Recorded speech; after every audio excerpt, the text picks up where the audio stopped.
And welcome. This is our resident graduation and annual research presentation day, and it's great to see standing only room here in the auditorium. So great job, everybody, for, first of all, the great work, and second of all, for being here.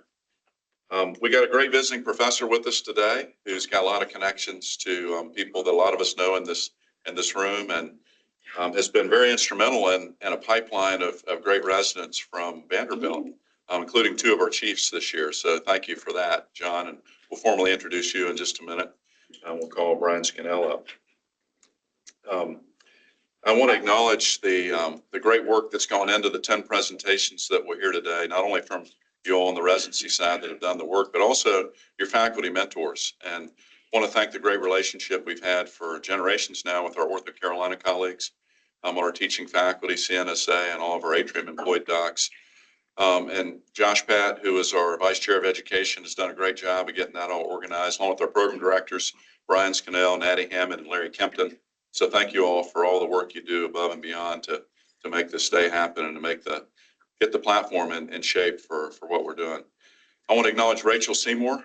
Where are you, Rachel, in the back here? Our Vice Chair of Research, who is one of the true MVPs in my mind of our academic programming and all the different cores that we have supporting research. Susan Odom, Megan Wally, our Stats and Methods core, Bailey Faring, our molecular biology group, Nahir Habet, our biomechanics team. I see Sam on the back there. And then, of course, Tim Sell, our performance biomechanics. And these folks all provide the framework for the work that will be presented today. And I think really demonstrate the great depth and breadth of our academic program. I also want to thank Helen Womack, who may be the true MVP of getting everything organized, along with Susan Colston and your team. Thank you all for everything. The detail around the events yesterday, which were quite fun for all of us, were really appreciated. And so thank you all for all you do all day, all year, and for supporting the residency program, both and the whole academic platform. So without any further ado, let's kick it off. And Brian Scannell will come up to introduce our program and also our visitor.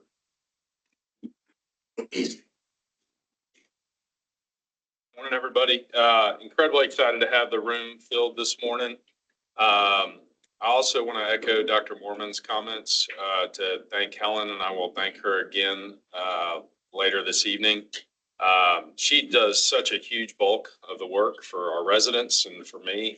I'm incredibly grateful for what she does, and I think the residents certainly appreciate it as well. We were talking a lot about it yesterday at the Whitewater Center and how much Helen does and how much she's appreciated. So thank you to Helen. I don't actually see her in here right now, but I'll make sure that she hears that later as well.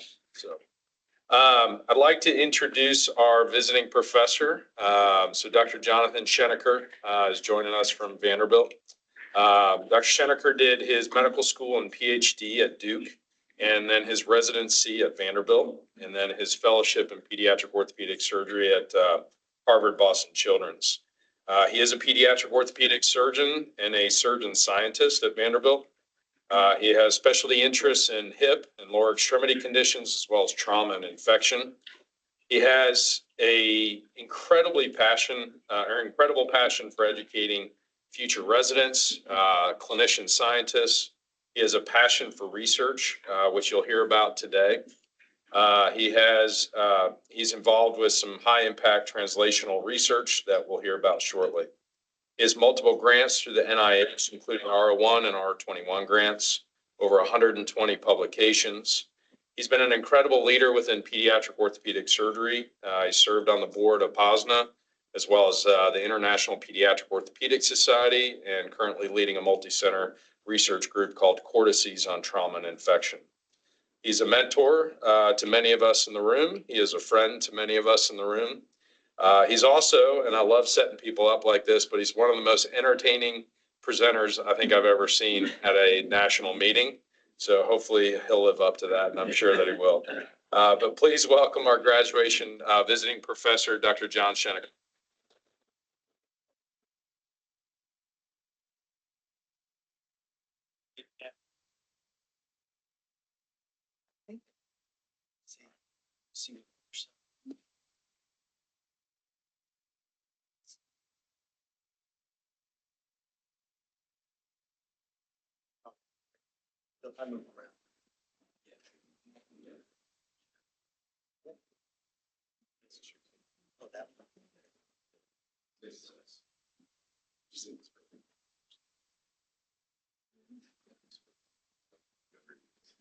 Perfect.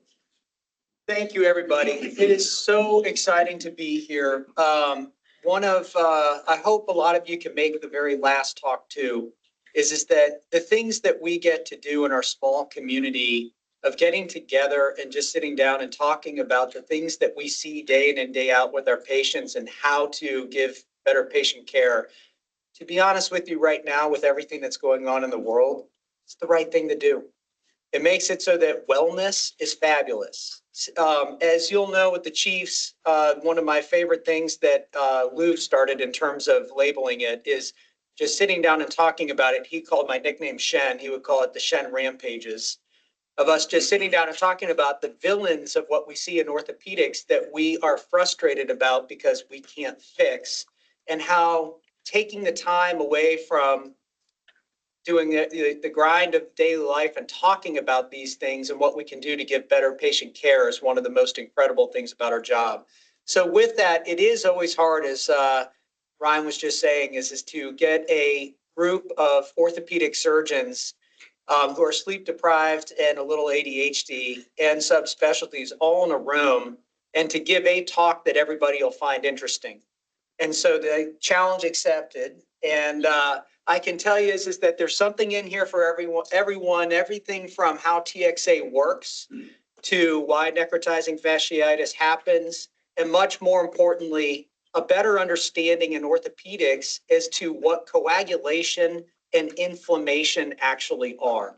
So with that, diving in, I want to start off by thanking all of the people who have worked on this. This is a massive group project with the things that I'm going to go through here in terms of a model of what coagulation and inflammation is in orthopedics. So starting off in terms of understanding and putting us on a common ground, the main problems that we have in orthopedics that we have not completely successfully been able to stop: hemorrhage, thrombosis, and a huge part about understanding thrombosis. 90% of fibrin is deposited outside of blood vessels. 90%. So we often talk about thrombosis as being a large vessel disease, but realize that the things that we actually care about that we're trying to take care of are the small vessels, especially the capillaries and organs. And then on top of that, the extravascular fibrin that's in the wound of either the nerve, the muscle, or the bone that you're trying to heal. That's going to become incredibly important as we go through. It's what makes it so when you're an intern and you're rounding on this, you have absolutely no idea even where to start. It's the part that we're the most worried about in terms of a patient going into multi-organ dysfunction syndrome, which became huge during COVID in terms of our understanding of it. And we'll talk about that a lot as we go through here as to what it is. And then the part that I always love to remind our general surgery colleagues is that bone and muscle are organs too. And it actually right there explains so much of what you guys see when we get into what we call severe injuries, is that when you're having small vessel disease, don't forget that that means that the capillaries of bones and muscle and nerve, et cetera, also go through this thrombotic phenotype that makes it so you have denial of service to those tissues and can explain a lot as to why they don't heal. Then the next thing that we have, of course, is infection. And that is what we'll get into at the end of this is the molecular mechanisms of staph and strep and why this system of coagulation and inflammation even exists as it does. and how it is always in a molecular warfare with, in particular, these two bugs to come up with a way to trap them. So then when we get out into the late aspects of the things that we take care of, we have our problems that we talk about in our morbidity and mortality conferences of failed repair, and then degenerative diseases that come from those big injuries. So to start it off, most of us were taught that coagulation is a fibrin clot. The thing I want to do right at the beginning is redefine that for you. So much has changed, again, especially with what happened with COVID, that we now know that it's not fibrin. This is a combination of two matrices, fibrin and DNA. They go hand in hand, and every wound that you operate on has a variable mix of these two. And the factors that cause it so that there are these, which composition of this are essential for knowing how to take care of your patient and predicting what is going to happen. Instead of it being called the fibrin clot, in the field, what is now happening is it's moving towards being called the damaged matrosome. It just sounds more fancy than fibrin clot. And the best way to think about it is that it is a matrix that's made rapidly in response to injury. And the main thing that this does is seal the wound, trap bugs, and stop bleeding.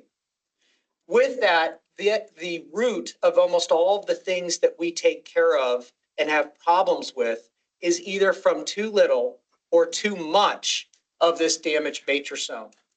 And so in terms of putting this together, I'm thinking about this in severe injury. Let's combine the problems of wound repair and degeneration together as what we call post-injury syndrome. And let's ignore infection for right now. And so essentially what happens in severe injury is that these three things all tend to occur in the same patient. You guys have all observed this.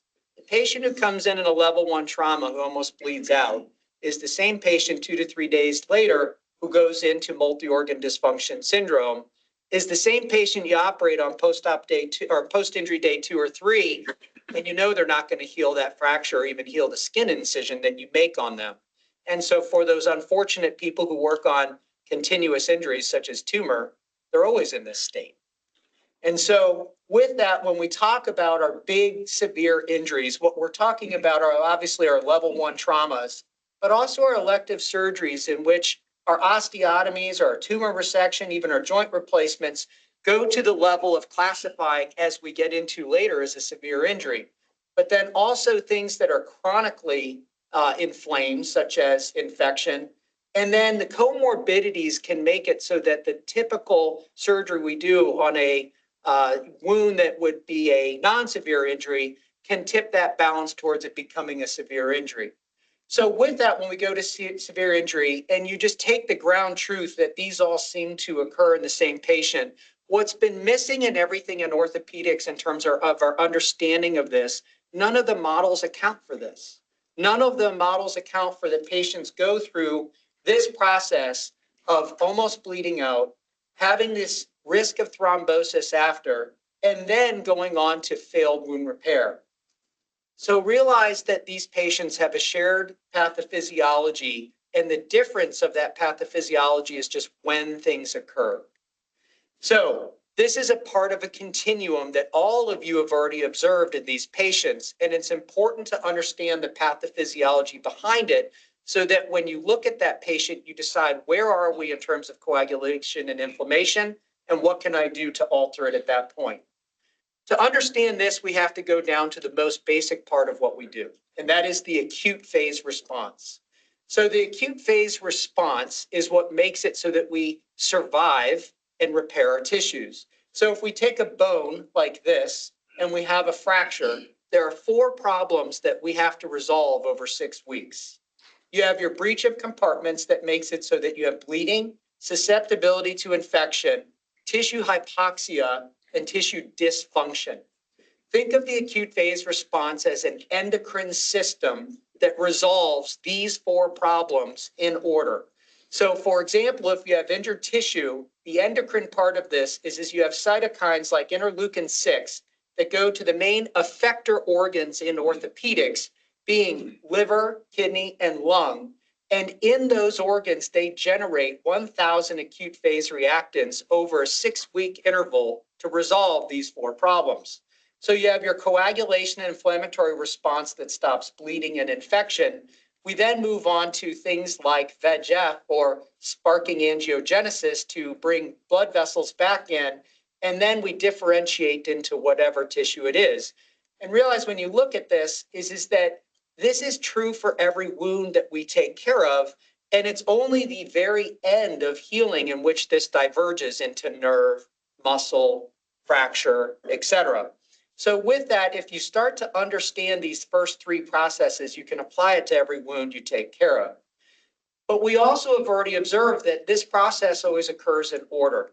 We can't move on to resolving the next issue until we resolve the one preceding it. So we can't move on to stopping infection or angiogenesis until we've stopped bleeding. And we see this in our patients is that if we get stuck in infection, as an example, you'll see this massive angiogenic area surrounding the area that's infected, trying to move on in that area, but you're stuck right in the middle, right down here. So with that, in these 4 parts, you can divide this into 2 different aspects to think through. We have our survival acute phase response that gives us a temporary containment of the injury. We then have a reparative phase where we have a permanent solution. And a recurring theme here to think about is that these can counterbalance each other, meaning your temporary containment has to be removed to move on to the permanent solution. And that becomes a really big part about the wounds that we take care of. In terms of what you guys see when you're rounding on the timing of this is where it becomes really fun. The survival acute phase response, again, its goal is to stop bleeding and to stop or prevent infection. That's our coagulation system and the survival inflammatory system. The most important thing to understand in the variants that we see in all of our wounds is these acute phase reactants are controlled by cells and the status of that cell at the time it comes across those reactants. So for example, platelets are essential to activate thrombin. Neutrophils and angry macrophages are essential for coming in and essentially laying that DNA down. So if we go through what these guys do during that process, the platelets, by activating thrombin, make it so you lay down fibrin and they dump cytokines into that area to start off this containment process. They also will lay down what are called polyphosphates, which we can talk about at the end, which I think are really cool and probably one of the main roots of heterotopic ossification. And so they start off to seal the wound. If you're a happy orthopedic surgeon, you're mostly working with platelets. And this next part is to tell you why, when you go and do a tumor resection on an angry wound or a level 1 trauma on post-op or post-injury 1 or 2, the neutrophil component to this is so important to understand. When you have any process that neutrophils are involved, they're always looking for what are called DAMPs, damage-associated molecular patterns, and PAMPs, pathogen-associated molecular patterns. These are floating through the circulation, and they are always surveying them. The neutrophil will sense what's out there, and this is like multi-factor authentication. It tells them exactly what to do all over the body. Now, I love, as Brian was saying, is making things so that people remember them. And if you haven't ever gone to, in a nutshell, these YouTube scientific videos, my favorite one, and it's so good for being in Charlotte because of Talladega Nights, is that this is the way to think about how a neutrophil fights, okay? So pretend Alex and I, or no, let's just do Alex and Lou, and knowing their personalities, pretend that they get in a fight, okay? And knowing that Alex is a little bit more hyper, and Alex is the neutrophil. There's Alex. So Lou's standing there, Alex comes up, and Alex starts screaming like crazy, shaking his hands everywhere, and looks at Lou and pulls out a knife and stabs himself in the gut. He opens up his gut, starts pulling his intestines out, screaming while he's doing it, then rips up and grabs a couple of ribs out. sticks the ribs into the gut and starts swinging them around like crazy and starts whipping Lou with them. Then he jumps on top of him and dies. So that is how a neutrophil fights. And the extent, just like Alex, that this spider monkey is all crazy and ready to do that comes down to, think of the Mountain Dew as being the damps in the pants. And so if you're operating on a totally calm patient, Alex doesn't do too much. But if you're a post-injury day 2 trauma, those neutrophils have had so much priming by the amount of DAMPs and PAMPs that are circulating that you go and make your incision. Instead of platelets being the only thing that lays down fibrin and keeps it a nice wound that can be removed, DNA is everywhere. You have these neutrophils everywhere. And the spoiler alert is if you can't remove the damaged matrosome, it becomes scar. It becomes a chronic fibrotic scar that your body is continuously trying to remove and it can't get rid of it. So understanding this concept for all of your patients at that time and coming up with new ways to calm down that neutrophil when especially we do our elective surgeries is so important. The research into COVID this is why patients with COPD, et cetera, why even when COVID was gone, they're the ones who went on ECMO. Is that the neutrophils were so excited that in the lungs, they laid down fibrin and DNA everywhere and you couldn't breathe. You suffocated because of the damaged matrosome. So this is so important to remember on this in terms of this model that we have of coagulation and inflammation, that those platelets and neutrophils interact with each other to create this damaged matrix. And that's how we achieve hemostasis. And so there is a combination of fibrin and DNA in every wound that we take care of. And remember that clot structure is not as much dictated by the waterfall cascade that we all tried to memorize in medical school, but instead by the level of activation of platelets and neutrophils, and it's very, very modifiable. I'd put forward right now, 10 years from now, we're never going to use anticoagulants in orthopedic surgery.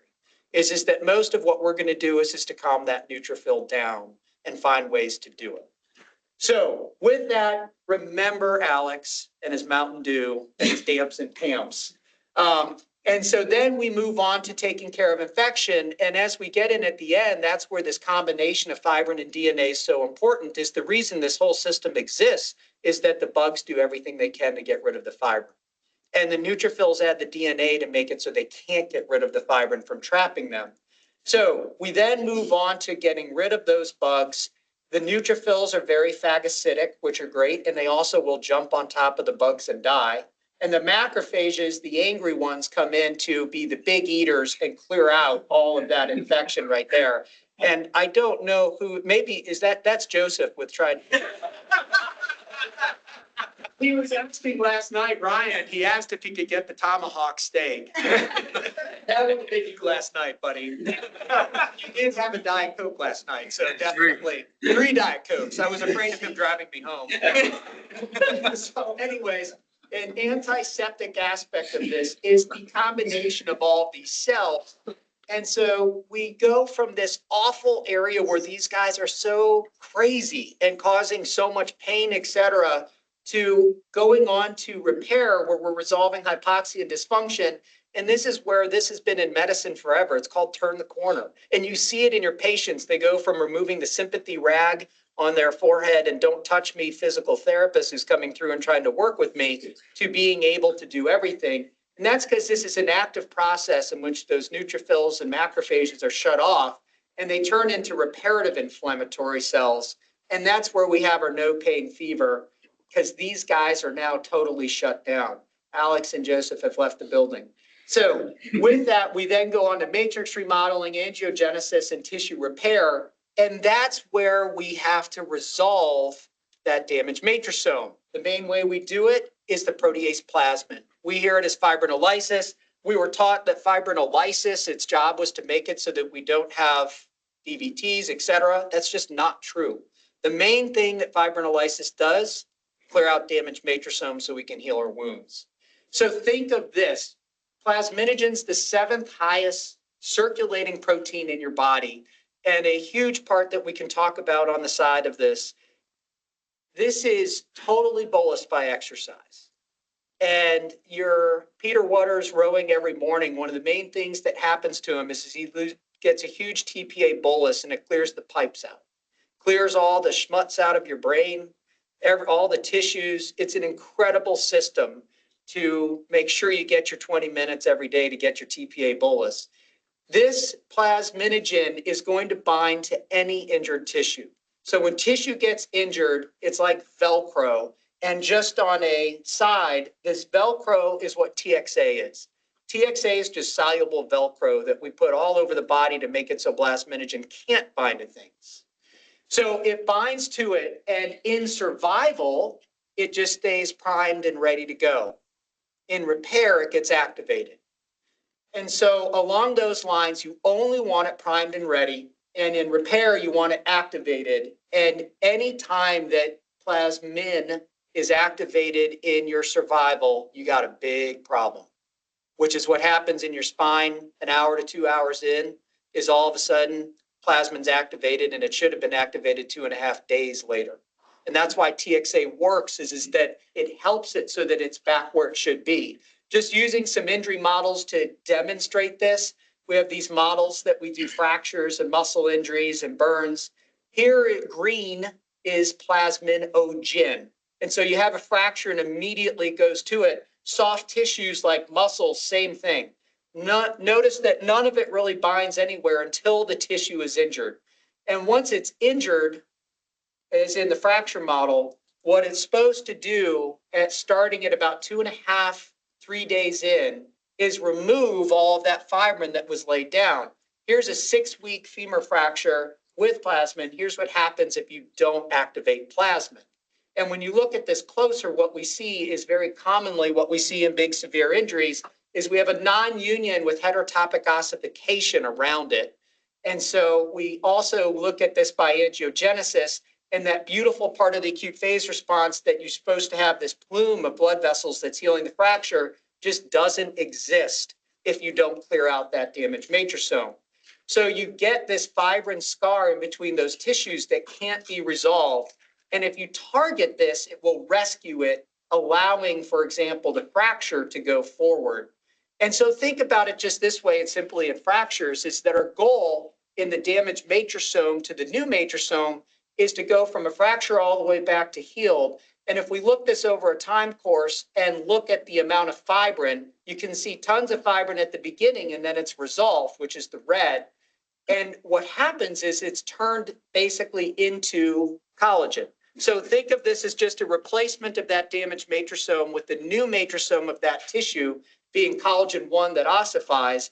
And so when you look at your wound, you should be thinking of, this is just a passage of every wound that we take care of, going from a injured matrosome through the damaged matrosome to that repair. And anything that stops in the middle, you can look at it and figure out why if you just look under the microscope and come up with a hypothesis of, okay, either that damaged matrosome was too cross-linked with DNA, diabetes makes it so that the fibrin's modified so plasmin doesn't work, and you can come up with hypotheses as to how to get rid of it. So think of all of our wounds as that. And then if you go back to the tenet of trauma surgery, is as we used to say, fibrin is the initial matrix that all fractures are healed on. We think the bone's built upon it. What we've been able to show is that's absolutely not true, is that mice that don't have fibrin, sure, they bleed. And if the mice that survive from the bleeding part of it do actually make it through, they heal their fractures just fine. You don't need that fibrin matrix to heal a fracture, to heal muscle, etc. You do need it to stop bleeding, and you do need it to trap bugs. So we don't want to get rid of it. But the problem is that if we don't get rid of it, we don't heal. So this is constipation of that wound. And as we've looked into this, what we also see is that if you accumulate fibrin in your tissues, AKA don't exercise or eat tomahawk steaks all the time, you will end up pushing degeneration forward. So for example, most studies now show that things like Alzheimer's disease, it's really an admix of fibrin with other things that sit there in that chronic inflammatory state that cause that tissue to degenerate. And so for fibrin, it's a major driver of osteoporosis if it's not removed. And if we target fibrin, we can prevent those things from happening. And then a side story of this that we'll get into in the discussion, I had to take it out for time, is that think of in bone, you need plasminogen to heal and to prevent things like osteoporosis, which the corollary is that means that fibrin causes fracture non-union and accumulation causes degenerative diseases. But what's so crazy about this, the flip of it, is when you go to muscle, plasminogen's required in muscle to prevent heterotopic ossification. So in bone, it causes the fracture to heal. In muscle, through different molecular mechanisms, it prevents the muscle from accumulating dystrophic calcification, which goes on to HO. So for example, if we take a injured calf and then we just reduce plasminogen by 50%, almost any soft tissue we touch calcifies. And so it really sets us up for thinking of these severe injuries and these, big infection cases, et cetera, as to why the soft tissues around a non-healing bone actually develop a problem that looks like it's trying to heal through bone. So we'll talk about that in the end. I know that part gets a little bit confusing on it, but in summary, what I want you to take away from this, in the acute phase response in repair, plasminogen is essential to heal bones, prevent degeneration, and prevent dystrophic calcification, which really, even if you didn't have this, is just scar tissue of soft tissues like muscle, nerve, skin, et cetera. So we go back to our model of this, and that's where you want to think that plasmin activity in repair you want. And the goal is to make it so that you will heal that tissue. It also is very important at turning off the survival acute phase response. So this, when we look at a non-severe injury, we don't even think about this, right? Is we know that this process is just going to go through and we shouldn't have any of these problems that we see down here. This is why when you switch to the severe injuries, it's really fun to model this out, looking at this system as it works. And here's what we see. We talked about how you don't want plasmin and thrombin activated at the same time. So all of you guys, just in terms of chunking coagulation, best way to think about it is thrombin is a protease that's activated in survival to make a damaged matrixome so that we don't bleed out and infection stops. Plasmin is a protease that is activated in repair to remove everything that thrombin just did. Okay, so you want these two separated out. So that balance is essential. When we go to severe injuries, here's what happens. Is that right off the bat, we have a bigger injury, so we have a bigger survival inflammatory response because we have more Mountain Dew. We have more DAMPs, we have more PAMPs. We need that. We want the neutrophils to be activated to a certain point so we don't bleed out, okay? So that's where everything's great. The problem is that also, once you start having neutrophils participate in coagulation, you're at risk for large vessel, small vessel, and extravascular deposition of damaged matrixome that can hurt your organs. Okay, pretty simple in terms of thinking about that. That's in moderate injuries. Here's the absolute thing for everybody to pay attention to in orthopedic surgery. In major injuries, including elective surgeries with a blood loss over 300, what's been modeled in is this. For some reason, fibrinolysis doesn't stay in its lane. And it gets activated in a big spine 45 minutes in. You're sitting there and you have a dry wound and all of a sudden it's wet. That's because TPA bolus just went off. And now you have fibrinolysis, which does what to that damaged matrixome? Just completely tears it apart. So when that happens, the body is smart and responds to it. Lou just started winning the fight. Alex said, that's fine. I'm going to come in and drink a whole bunch of Mountain Dew and go crazy. And so now your neutrophils say, well, I don't want us to bleed out. And so having thrombin and plasmin activated at the same time is never good. You lose that containment, but thrombin goes crazy because you now are bleeding out and you have vascular leak.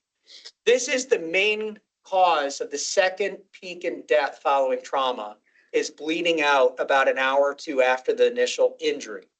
And it's caused by fibrinolysis. Those DAMPs and PAMPs also are released off the damaged matrixome, make it so that the neutrophils go crazy. You now are going into what we call SIRS and coagulopathy. This is where they fail. This is where the platelets and the neutrophils start working together. You have a really angry neutrophil. It grabs activated and unactivated platelets and just starts putting it all over itself. So it makes this combination superhero containment system, and it starts laying down a mix of polyphosphate, fibrin, and DNA that is resistant to plasmin. And so it's awesome because you survive. It's absolutely horrible because that gets laid down everywhere, and you now go into thrombosis and multi-organ dysfunction syndrome. Think of this as a metastatic activation of this. This is what patients died of from COVID, et cetera. And this is the third peak in death following a trauma. So then the next part that you have is now when you get into repair, you've already used your plasmin.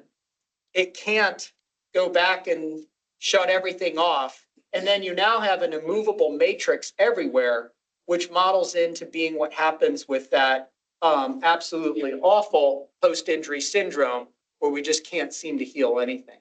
If you look at this in a mouse injury, I think that this really shows it well in terms of what I wish you could see when you operate. This is the amount of inflammation of the muscle tissue after a big injury. And you can see it peaks on day 3, and as you go into repair, it resolves. Well, if we add a burn to the back of the mouse and realize this isn't burning the muscle, this is burning the back of the mouse, look how much it changes what happens at the muscle. And so if you go and operate on that, you're going to see that everything that's laid down in that area becomes an immovable matrix that you just plasma naturally can't get rid of. And so you end up seeing this deposition everywhere. So this is what we see in the kidneys of the mice. The systemic inflammatory response is a lot higher. And then this is a beautiful picture where fibrin is red and DNA is green. And you get this everywhere. And again, this is the damaged matrixome we were just talking about, that a macrophage taking plasma to try to clear this out can't clear it out. And again, this is also the picture of Alzheimer's disease. This is also the pictures of MS. There are so many diseases that this matrix is the main problem, that those inflammatory cells just sit around trying to degrade in order to move everything forward. And again, this is where things like exercise are wonderful, but it's not helpful if you have a mix like this that plasmin cannot get rid of. It's also in the animal model when we do this, if we don't burn the mice, they don't get any of the calcification. If we burn them, we see it. And the two main things that we see that instigate that deposition are the polyphosphates and the DNA itself. So DNA is incredible at binding nanohydroxyapatite, and we think that's one of the main things that kicks off heterotopic ossification. Then you also see in those animals a massive osteoporosis that occurs with it. So this is where that whole continuum of understanding what we're working with, you have to understand this process and understand where you are in it to know what to do. So if we go to treat this right now, we are reactionary. We give transfusions when they bleed. We try to give anticoagulants, but I would just say again, anticoagulants don't work on neutrophils. And so this is what we try to do. We try to give steroids, other immune modulators for the SERDs.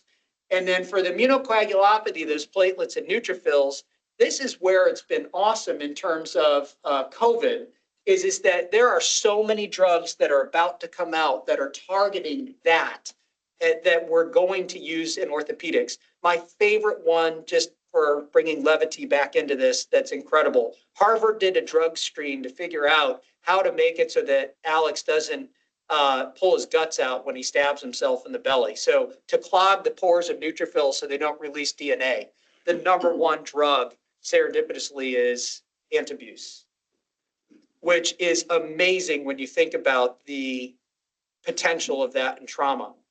Sir, I'm going to do something for you. I'm going to make it so that you don't have a thrombosis, but I'm also going to stop you from drinking. it really is amazing when you look back at all of this, is how incredible once we figured out that this is the pathway of it, what we can do. And truly and honestly, TXA and antabuse for total joints would probably make it so that you never, ever, ever have to use aspirin, low molecular heparin, et cetera. So we can get into that more, but this is where this has been so exciting of seeing that. But the main way we do it now in orthopedics is simple. Don't let it happen. That's why TXA has been such a game changer in orthopedics, is that if we get in front of this and we block that plasmin being activated in survival, we prevent almost everything from happening. So if you go back to understand what it is, remember that this is the highest concentration or seventh highest concentration protein in your body, wants to bind to that. If it gets activated in survival, you're in trouble. What we used to do is use a drug called aprotenin. And what that did was go and stop the protease from working. The problem with it is that you still used up the plasminogen. So when you went into repair, you had used up the pool. And so in Japan in the 1960s, what they picked up on is that if they just took this little lysine, this N-terminal lysine, and made it a soluble competitive inhibitor. So TXA is just a lysine analog that you flood the body with. It makes it so that that plasminogen can't bind to the tissue. It has a short half-life. So when it falls off, you've preserved that plasminogen pool. And so that's why it works so well is that we use it in our surgeries, especially if you give it before fibrinolysis has started. And that's where I'm just going to say, I'm sorry to the tumor guys, because most of the tumors actually continually activate fibrinolysis, which means it's probably already going off. And for the trauma guys, the problem is the window on this is that many of the patients we have already had their fibrinolysis go off.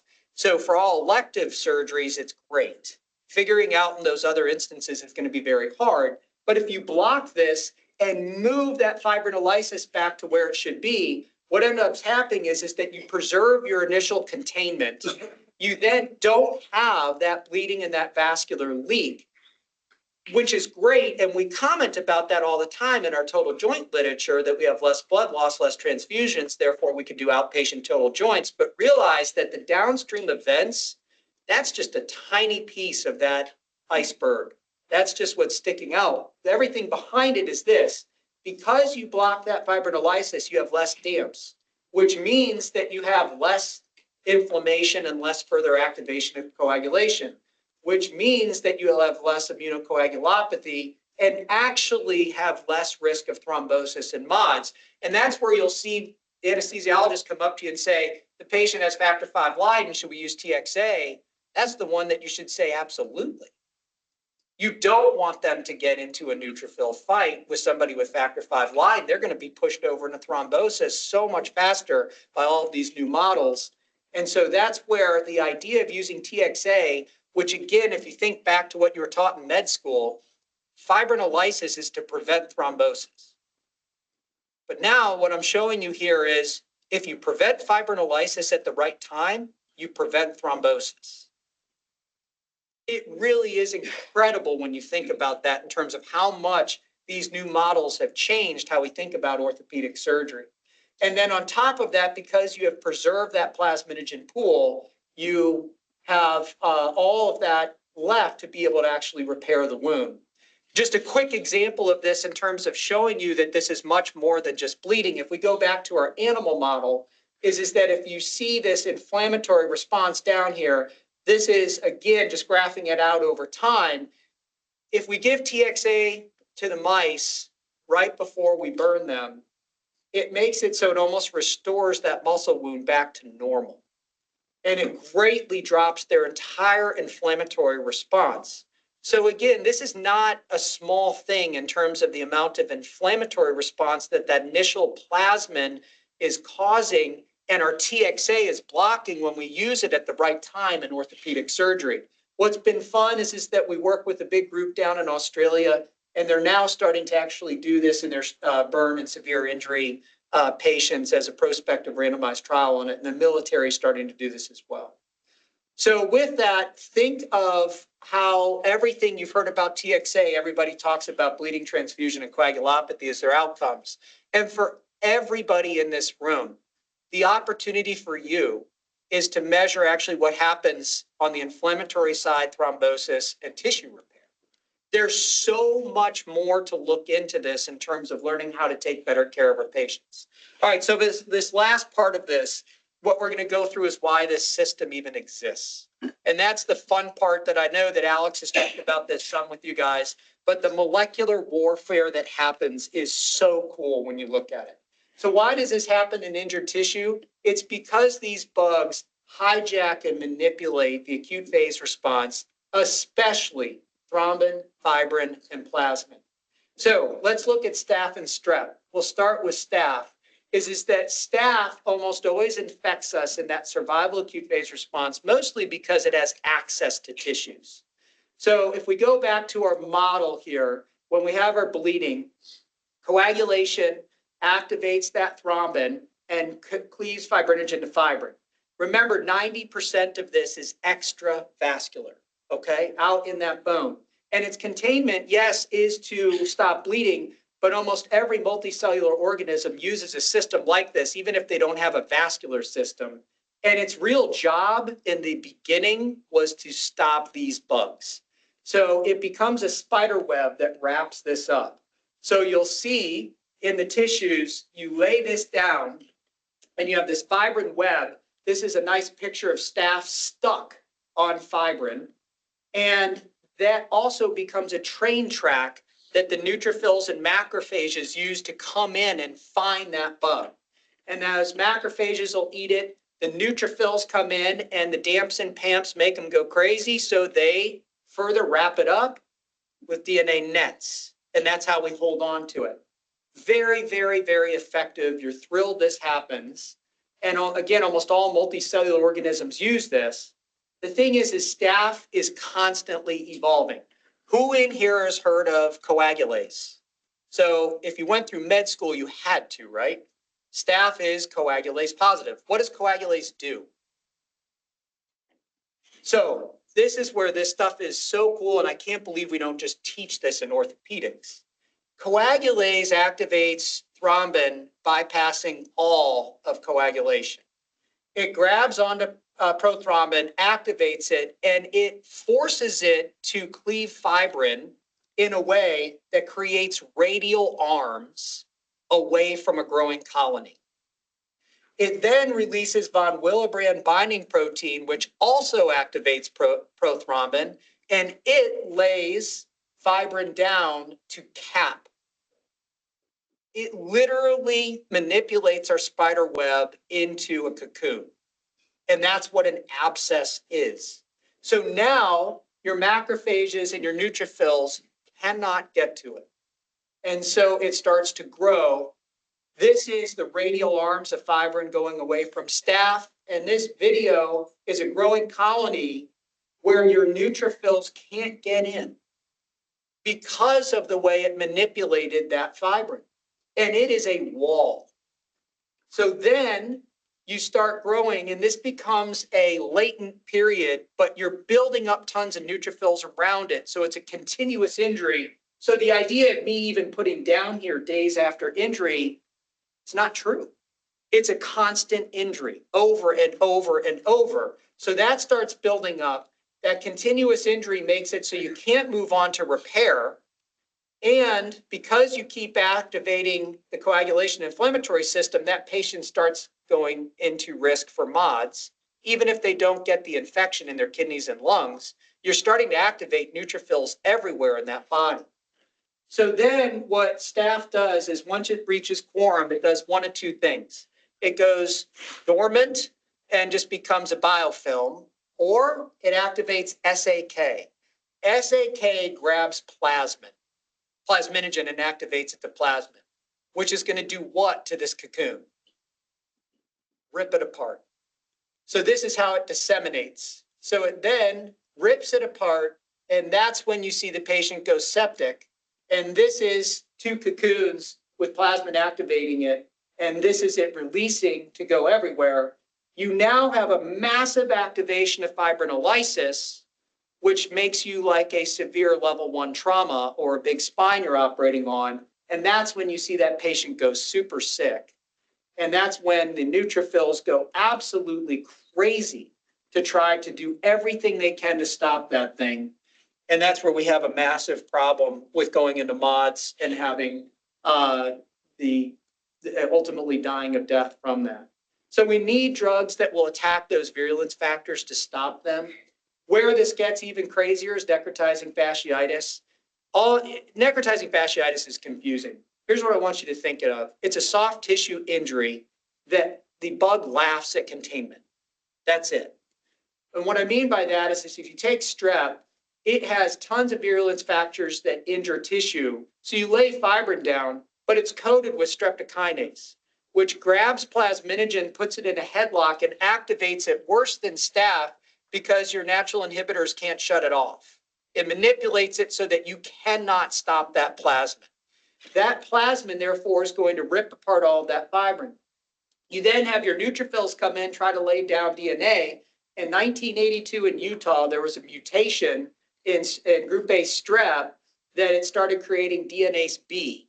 And what that does is rip that DNA apart. And so there's no way to contain this thing, which is why it takes off. So there's no latency period with this, is that immediately you're going to get fibrinolysis, lose your containment. That's why you see the tissue liquefaction. It's because of plasmin ripping up tissues. And you go very quickly into thrombosis and multi-organ dysfunction syndrome. So in essence, if you have an injury of soft tissue and plasmin gets there, but group A strep hijacks it, that's where you're in trouble. Because as you start going down those tissue planes, fibrin and DNA cannot stop it. And this is Joseph Jones, who is the main chief surgeon of the Tennessee Army in the Civil War. He has these descriptions of this like this. The muscles could be seen as nicely dissected, as prepared for class demonstration by an anatomist's knife. And anybody who's actually seen real necrotizing fasciitis, that's what it looks like. It doesn't look like staph pus. So just to make matters worse for it is this group A strep also has what's called M protein. And after you cut up that fibrin, when that M protein is released, the fibrin split products dimerize it, and that is the main superantigen that puts a patient into toxic shock. So this entire molecular system is just a constant battle with this, and we have adapted it to use it for bleeding and all the tissue repair, but really this is the heart of all of the components of coagulation and inflammation and why platelets and neutrophils work together. So with all of this, if we go back on this, the main take-home points. When it comes to the severe injury and this idea of continuum of plasmin dysfunction and severe injury, hemorrhage is about 5% of what we're really seeing in orthopedics. The majority of the problems of this are multi-organ dysfunction syndrome and are non-healing wounds and degenerative processes. TXA's completely changed our practice in orthopedics. The thing is that I want to highlight there's so much more potential in terms of us using this, including using plasmin activators in non-healing wounds. So when we go back in terms of thinking of the broad aspect of morbidity and mortality, I hope you realize that when you think about this, don't think of a fibrin clot, think of fibrin and DNA. It's a damaged matrixome, and in severe injury, these processes are all linked by a shared pathophysiology that you have to become very good at understanding the timing of where you are in those injuries to get really good at treating these.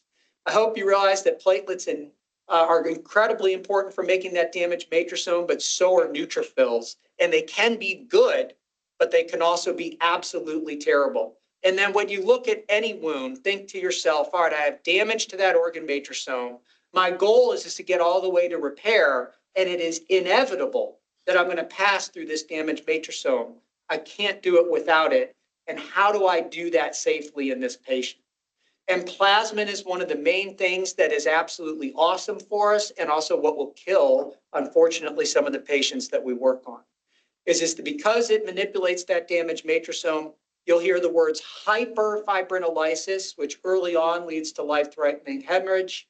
And then you also know that TXA works fantastic at that point, but then you hear hypofibrinolysis where we don't have enough plasmin activity, and that's the patient you don't want to use TXA on. And that's where we have our problems of failed late degeneration. And the midpoint of all of this is that middle point that can lead to the thrombotic aspect that we have that our patients suffer from. So I hope you realize now that all of this stuff is linked. It's not nearly as hard to think of as memorizing that waterfall cascade. And I really appreciate the time and look forward to a great day of talking about all of this. And I want to say thank you very much and look forward to your questions.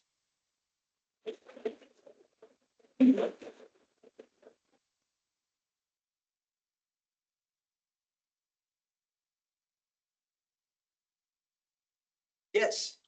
Tumors. First of all, it was amazing. Still trying to process it all, but I have two questions for you that. It only took me about 15 years to make this model, so if you got it that fast, but. So question one, our dogma now, and I think it's evolved a little bit, is like fix bones as soon as possible, right? Yeah. You know, we had the old bone article that said you got to fix femur fracture within 24 hours. We've gotten away from some of that with damage control orthopedics. So the first question is, should we even more be rethinking the timing of surgery based on all this? Is there a way we can optimize trauma patients? We think about a medically sick patient, how we optimize them. The second thing that's also related to this is what we also do with these patients when they come in is we see, and the trauma service wants to know, how soon can we anticoagulate them? So are there any of the anticoagulation strategies we use, especially pre-op, that are having a downstream effect on any of these things that we should rethink? 100%. And where you'll be frustrated with me is I'll give you the strategy, but I can't give you the tactics just yet. Okay. The strategy on it is thinking of that damaged matrixome. And if you get too quick into doing anticoagulants, you actually can feed forward on neutrophil activation. So if you start giving aspirin as an example, and you start knocking out platelets and you need containment, who's going to contain? The neutrophil. So that's a strategy aspect of it that I think is huge.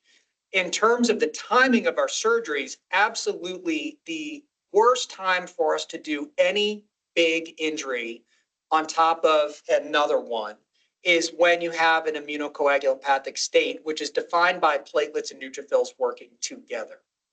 That's why when I look at Herb Schwartz, any tumor surgeon, I say, I'm sorry. Is that you're working with a patient that it usually is so aggressive in terms of that combination that you're always operating on post-injury day 1 or 2 of a severe trauma.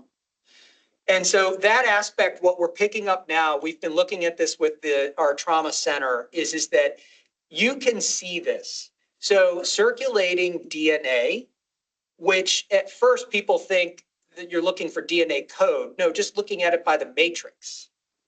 Thinking of it as the same thing as is looking for fibrin split products, D-dimers, right?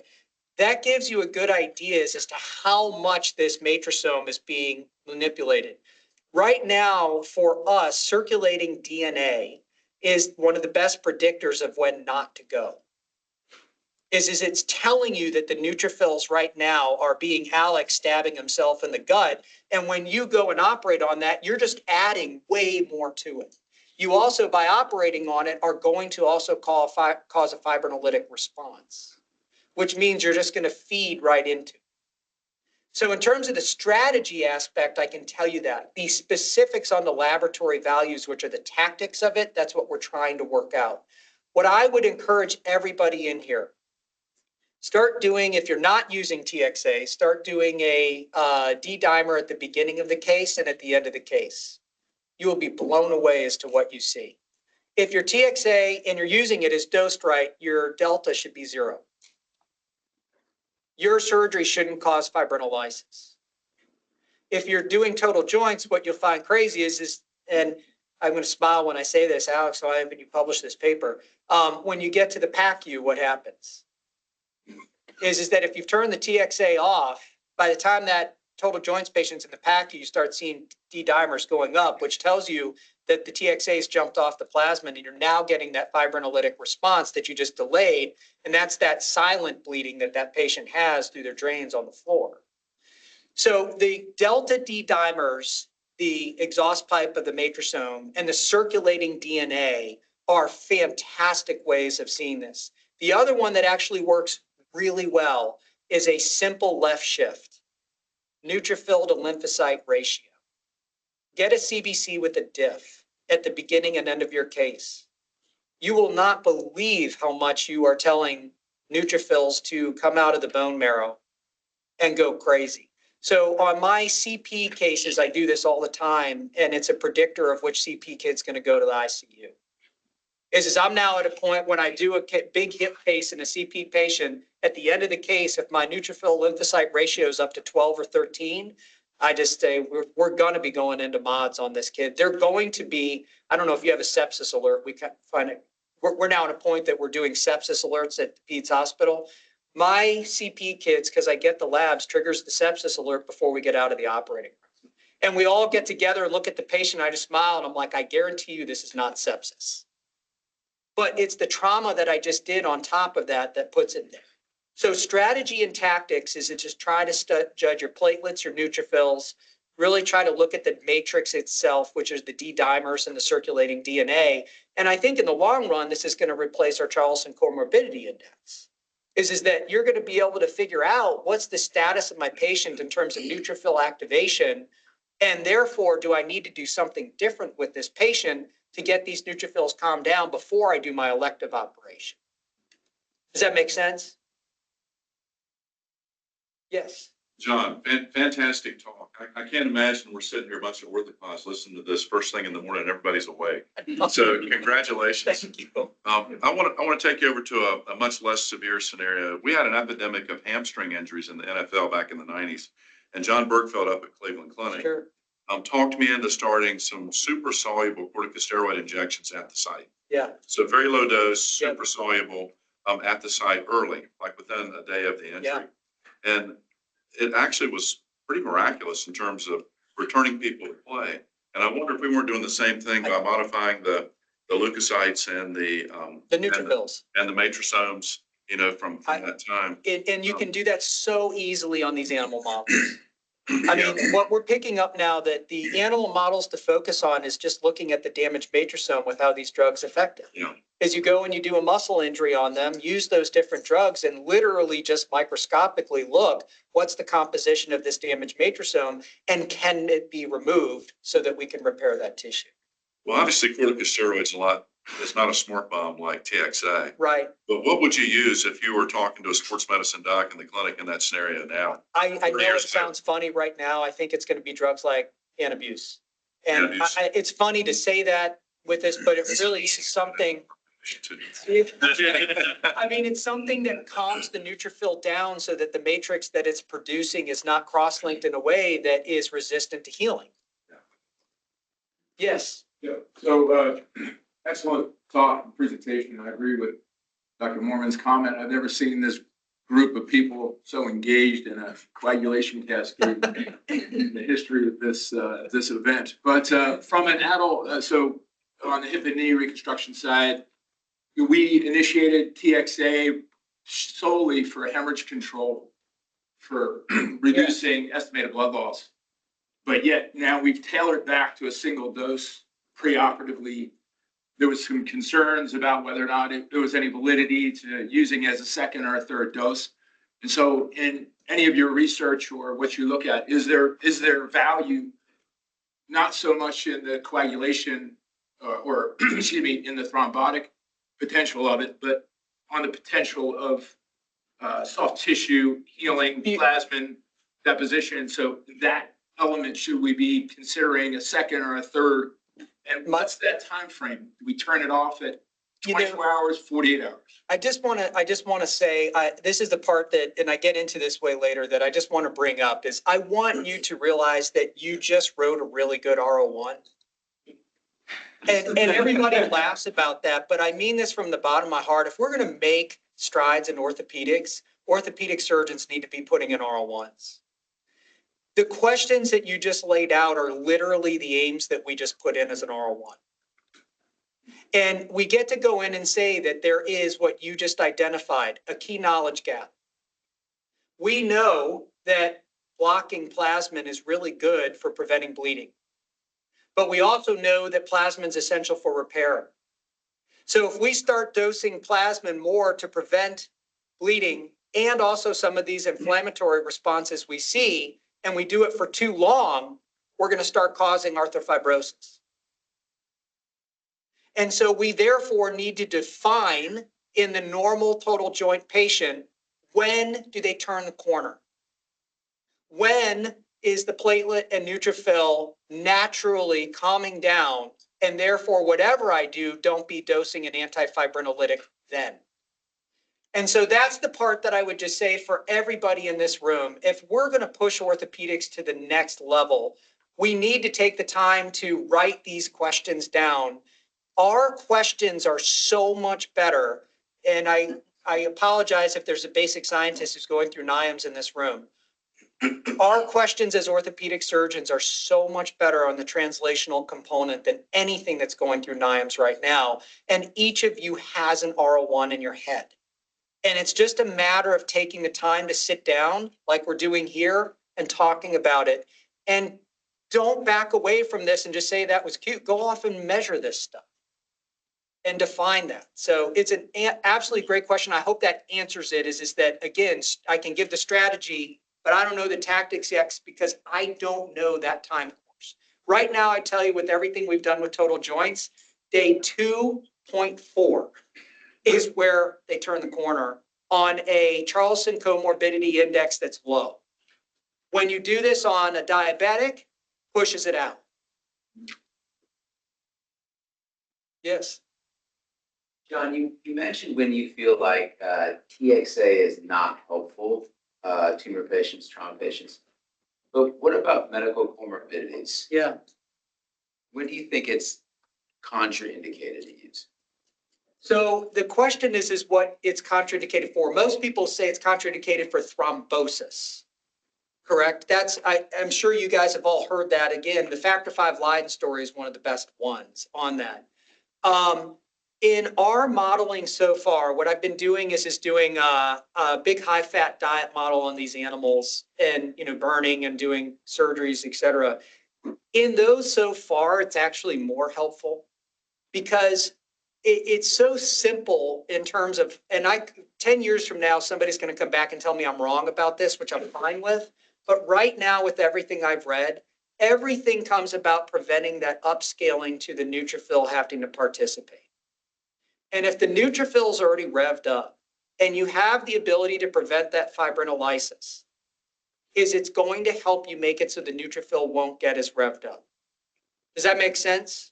And so right now, I can't think of too many comorbidities that I would look at you and say, it is a problem to use in an elective surgery.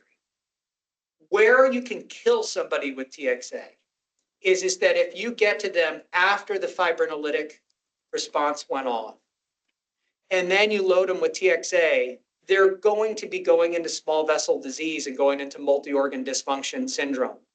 That is a key point in which you actually do want plasmin functioning in those small vessels during survival. And so if you've already gone over that slope and you give it to them, you can make it so that you increase death. And that has been shown. Lancet has an incredible article on trauma and on postpartum hemorrhage that shows that pretty well. So I'd love to ask a question that piggybacks on that. So I'm on call tomorrow.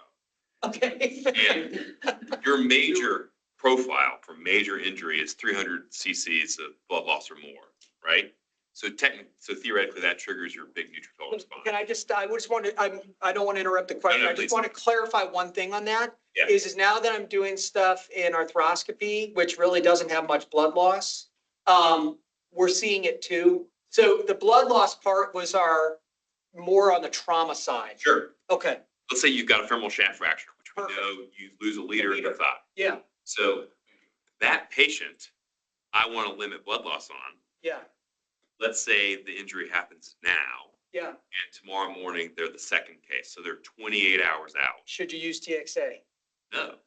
So if you read, I just looked up my name on this. I just had the most wonderful time with some of these guys in Australia and then a couple of the general surgeons. We had this debate that we published.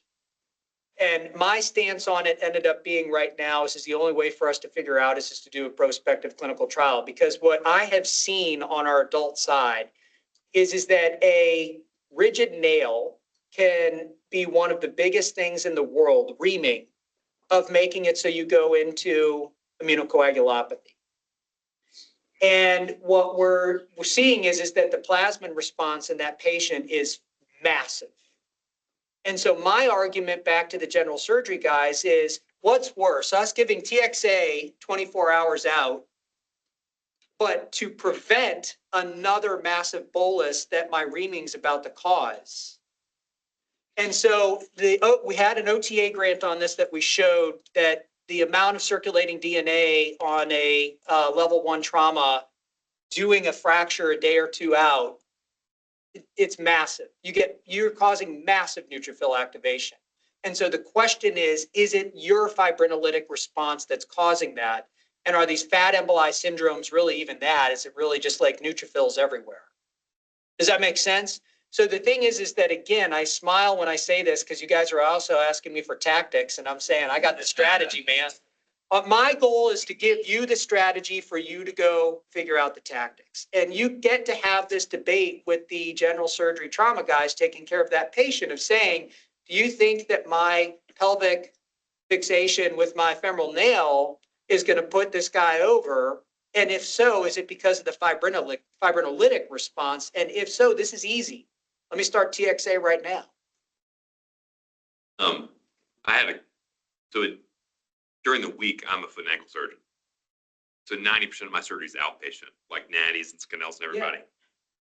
Is there a situation at the surgery center where we shouldn't use TXA? No, should we be using I mean, I'm using it for my baby hips for open reductions and the I measure the inflammatory response. It's unbelievable what it does. should Scannell be using it with elbow pinning? I don't think they have the inflammatory response that, that's the thing is you have to ask, am I worried about the inflammatory response or any of the even further downstream? Like for most of our sports guys have been saying, I'd love to do this to try to prevent arthrofibrosis. Because if you look at the model of this, the patient that goes hyperfibrinolytic is also the one that's going to lay down, around the capsule, a massive fibrin DNA. And that's the thing I'd encourage you guys, if you go take out arthrofibrosis, is look at it under the scope. Ask your pathologist to get a fibrin and DNA stain. They're not hard. And look it under the scope and see what you see. Should we take TSA before we go out tonight? Depends on how far, I mean, it's. The way you're bringing it up, it's highly recommended, and I also may suggest what you're saying is at the end of this too.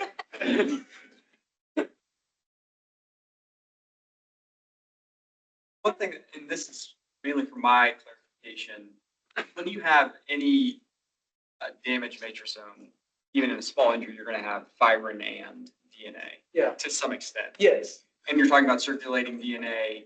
I'm assuming that's as a surrogate, because the real, and correct me, maybe I just wasn't following, the real villain is the immunocoagulopathy, the neutrophil platelet aggregate, correct? Because that's what creates the matrixome that You have two. cannot be. Right. So for everybody in here right now, what Alex is asking, which is great, is you have two different things you're trying to prevent. Number one, in our local injuries, we're trying to limit the amount of DNA that's laid down in that local interstitial space. That's not an intravascular problem because we need to remove that in order to heal that tissue. This is the hamstring, right? You then have the part that I call metastatic. And that's the immunocoagulopathy where your body just starts going crazy. And in tissues that aren't really even injured, you're starting to deposit fibrin and DNA. So you have to separate those. And when you have, okay. Does that make sense? But we didn't talk about nerve yet, just on a, I don't know if y'all have looked at this model at all. One of the things about nerve repair and nerve regeneration, particularly if there's a gap, as it's been preached for decades, that most important thing is establishing a fibrin clot and getting a stable fibrin clot to fill the gap so the nerves can regenerate through it. Do you think this work, have y'all looked at nerves? And if so, do you think one of the problems we run into are these neuroma continuities? No. Is that failure to remove the excess fibrin? So can I We've ask, always taught it as like, we didn't do a good job lining up the fascicles. it is very reminiscent of everything we just did with fracture. Is that because fibrin is inevitable. That's why I keep saying the damaged matrixome is inevitable. You therefore, everybody who's looked at it under the microscope assumes that its function is to start healing. That's why every fracture trauma textbook says fibrin is what bone is made on. Once we made these fibrinogen knockout mice and see that that tissue heals fine without it, that was really the big game changer for us. And that's where I'd say absolutely that's what you want to do in nerve also. We are very interested in nerve. We have not done it yet. The sciatic nerve injury in mice is good. The problem is they tend to eat their leg off, as you've probably. And so when we started doing it, we need to come up with a way to prevent that.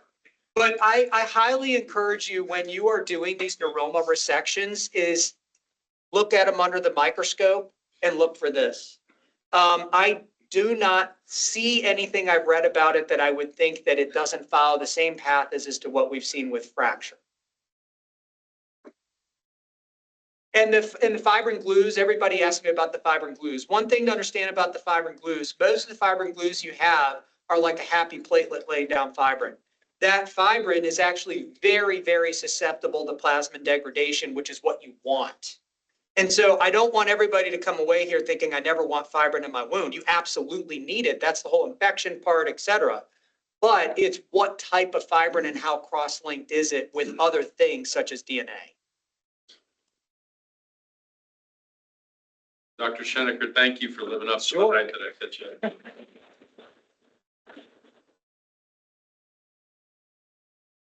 Take a 10-minute break and start back right about 9:30. But I'm not taking it.